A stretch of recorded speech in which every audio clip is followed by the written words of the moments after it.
You're familiar with this, and I wanted to bring this up because we're in the high school sports season. We're getting this time of year, speaking of sports and weather. The wet bulb globe temperature, right? This has become a very good metric for a lot of athletes, but the general public might not be familiar with it. So we got the graphic on screen that shows you some of the elements or the things that make up the wet bulb globe temperature. Unlike the heat index or the temperature, this is taken in complete sunshine, so sunlight, just like we talked about being in the stadium.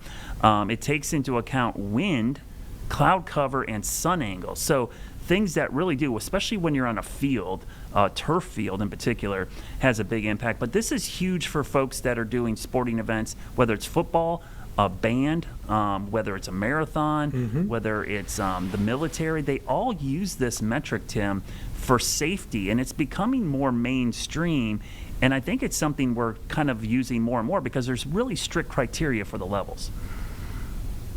It is. It's really strict, and it's really, I think, better for folks that are doing physical activity, that are really exerting themselves outside, because we all know there's a difference between doing this hard activity on concrete, on pavement, and in the sunshine versus in the shade. All of these are factors that might matter, but they're not taken into account by a traditional heat index. It's good to educate about this, but it's still something that if you're just a general public person, you might not see this number really ever throughout the year. It's not something that's pretty public facing or something that you see on your weather app, for example. But there are folks at these events, they have these Kestrel devices, monitoring the wet bulb globe temperature. Safety officials taking that into account to try and keep people safe on the field.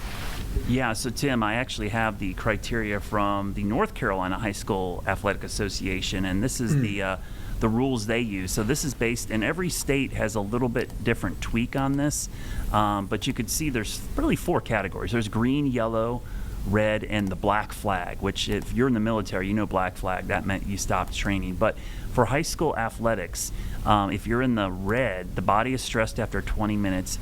There's mandatory breaks every 40 minutes of each hour, especially if you're in direct sunlight.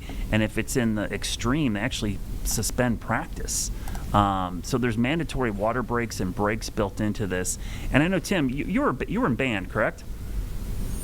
Yeah, I was in there through high school and college as well. Did you get guys that use hot this, or what did you guys use for practicing and for band camp and stuff? Yeah, they definitely used this for sure. They're at the Penn State Blue Band, go Lions. They had one of these devices, right? And then they were monitoring it. It was our director at the time. He would look at it at the top of his big old, lattice. Whatever you call it, scaffolding, where he would march orders at us. But it's important, right? Because you're putting in that hard work, especially in August. As things get a little bit cooler, it's a little bit better. But a lot of these band people going through the summertime, it's just the same as doing the football stuff or any sort of sport. Not quite as hard, I'm not saying it is, but you're exerting yourself, and you have to make sure you're hydrated, and you have to make sure you're taking into account that heat stress too. Yeah, I know there's a lot of marathons. People that run are very familiar with this as well, because there's a reason marathons start early in the morning in most cities is because they can avoid the red and black flag criteria. There was an interesting scenario last year. It was the Minneapolis Marathon, I believe. They had storms in the morning, which delayed the start, so it was a safety issue for storms and lightning. But they ended up canceling the marathon after the storms moved out, not because of lightning and rain, but because the start got delayed so far into the morning that the runners were going to be, especially the lower, let's say trained runners, the amateurs, were going to be running in the peak heating of the day, and it was going to be in the red criteria. So they canceled the marathon for that, and it was a shock to people because, how are you canceling this? It just stopped raining. It's because the delay pushed the start of the marathon back so far that they would be running in the heat of the day. And so it's a really good metric. DOT is using it, Department of Labor. So I think this is something we're going to see more and more, but especially for the parents out there that have kids in football and band practice right now, double check with your trainers in your schools. Make sure they're paying attention to this stuff, because while it's cool right now, they're probably having a great week of practice. When the heat cranks up, it's going to be another issue.